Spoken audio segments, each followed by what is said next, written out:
അപ്പോൾ ഇന്നത്തെ വലിയ വാർത്ത സംസ്ഥാനത്തെ വൃക്ക രോഗികളുടെ സൗജന്യ ഡയാലിസിസ് മുടങ്ങിയിരിക്കുന്നു എന്നുള്ളതാണ്.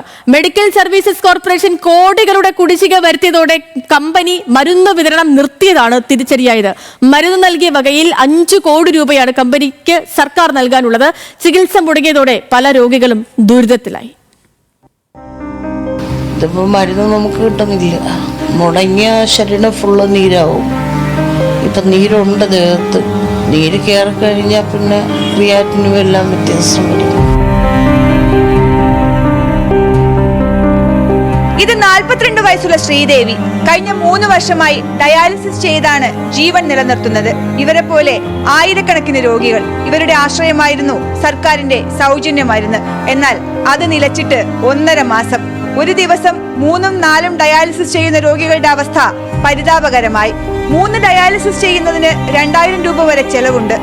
ആദ്യഘട്ടങ്ങളിൽ ഈ പണമില്ലാത്തതിനാൽ പലരും കടം വാങ്ങി ചികിത്സ തുടർന്നു. ഇപ്പോൾ വലിയ തുക കടമായതോടെ പലരും ഡയാലിസിസ് മുടക്കി. മരുന്ന് കിട്ടാതെ ചികിത്സ എടുക്കാതെ മുന്നോട്ടു പോകാനാകില്ല ഇവർക്ക്. നമ്മളെ പോലെ പാവങ്ങളെ മരുന്ന് പിടിച്ചു വെക്കാതെ എങ്ങനെയും തന്ന അത്രയും സന്തോഷം. ഉണ്ടായിരുന്ന 1.5 സെന്റ് വസ്തുവും വീടും വിറ്റ് മകളുടെ ചികിത്സ ചെയ്യുന്ന സീതാലക്ഷ്മിക്ക് ഇനി എങ്ങനെ മുന്നോട്ട് പോകണമെന്നറിയില്ല. വേദന കൊണ്ട് മകൾ പിടയുന്നതും ഈ അമ്മ നോക്കി നിൽക്കുകയാണ്. ഒരു ദിവസം 2000 രൂപയ്ക്കൊന്നും ഞങ്ങളെ കൊണ്ട് ഒരു നിവൃത്തിയില്ല.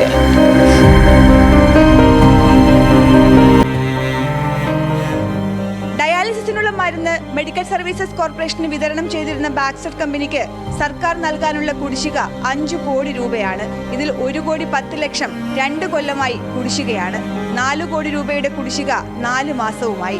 നാഷണൽ ഹെൽത്ത് മിഷൻ വഴിയാണ് വൃക്ക രോഗികൾക്കുള്ള സൗജന്യ മരുന്ന് നൽകിയിരുന്നത്. ശ്രീദേവിയെ പോലെ വൃക്ക രോഗികൾക്ക് ആശ്വാസമായിരുന്നത് സർക്കാരിന്റെ സൗജന്യ മരുന്നുകളായിരുന്നു.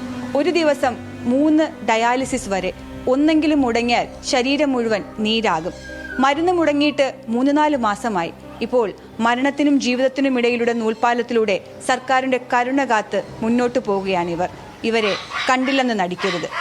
ക്യാമറാമാൻ രോഹിനൊപ്പം PR പ്രവീണ, ന്യൂസ് മലയാളം, തിരുവനന്തപുരം.